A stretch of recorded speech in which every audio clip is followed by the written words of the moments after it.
पूर्व प्राचीन काल में ऋषि मुनियों द्वारा प्रदत्त शिक्षा प्रणाली हमें आत्मवादी, कल्याणकारी व संस्कारमयी शिक्षा प्रदान किया करती थी, जिनकी बदौलत ही भारतवर्ष जगत में जगत गुरु कहला सकने का गौरव हासिल कर पाया था। परंतु देश को शारीरिक रूप से आज़ादी और मानसिक रूप से गुलाम बनाए रखने की लॉर्ड मैकाले की धूर्त चाल ने हमें सिर्फ किताबी ज्ञान में उलझाकर इस संस्कारमय शिक्षा को सिर्फ भारत की पुण्य भूमि से ही नहीं बल्कि विश्व विस्मृत करने के सपने देख चुके थे। परंतु भारत के यशस्वी प्रधानमंत्री के नेतृत्व में राष्ट्रीय शिक्षा नीति 2020 के तहत यह पुनः विश्व विस्तृत होने जा रही है।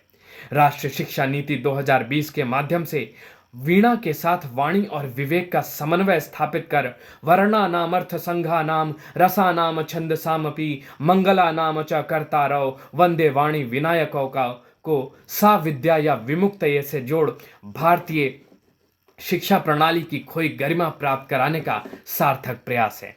राष्ट्रीय शिक्षा नीति 2020 के हिंदी संस्करण के पृष्ठ 17 के खंड 4.4 में वर्णित शिक्षा का उद्देश्य संज्ञानात्मक समझ न होकर चरित्र निर्माण और मुख्य कौशल से सुसज्जित करना है, जिसके माध्यम से विद्यार्थी संस्कार सृजन कर सकेंगे, एकता, अखंडता, ज्ञान, विज्ञान व अपने रुचि के अनुसार ज्ञान प्राप्त करने के लिए ज्ञान पट खोल आत्मनिर्भर बन सकेंगे।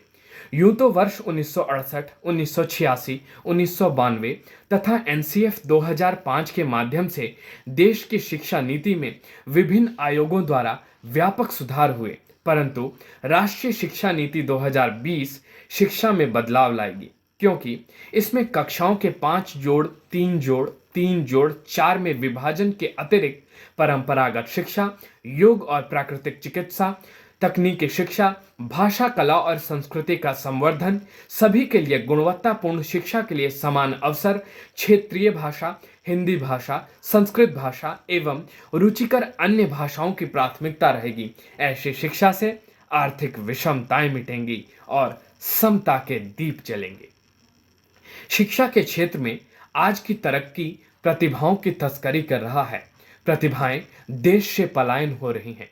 राष्ट्रीय शिक्षा नीति 2020 कुहासे के धुंध में वह जाज्वल्यमान सूर्य साबित होगा जो सभी विद्यार्थियों की पतझड़ मानसिकता में वसंत बन जीवन को गुलजार कर देगा।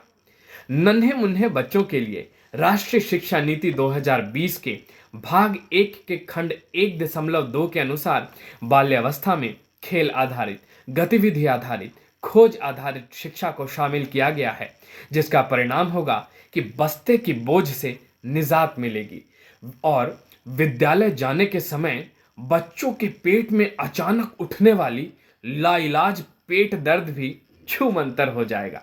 अतः मैं यह दावे के साथ कह सकता हूं कि नई राष्ट्रीय शिक्षा नीति के दिव्य संस्कार के ईंधन से भारतवर्ष का चिरपुरातन अभिलाषा यान फिर से वसुधैव कुटुंबकम के डोर से जोड़ सकेगा। और अंत में नई शिक्षा नीति का सारांश इन शब्दों में: खुद को हम समझ सकें, ये खुद पर ही निर्भर होगा। शिक्षा की इस नई किरण में भारतवर्ष आत्मनिर्भर होगा। परंपरागत शिक्षा होगी, सहज भाव प्रशिक्षण होगा, अपनी कार्य कुशलता का शिक्षण बड़ा विलक्षण होगा। फिर भारत माता का मुकुटमणि विश्व ललाट चढ़ जाएगा। सर्व संस्कृति से सो संस्कृति यह भारत फिर जगत गुरु बन जाएगा, फिर जगत गुरु बन जाएगा। धन्यवाद। जय हिंद, जय भारत, जय राष्ट्रीय शिक्षा नीति 2020।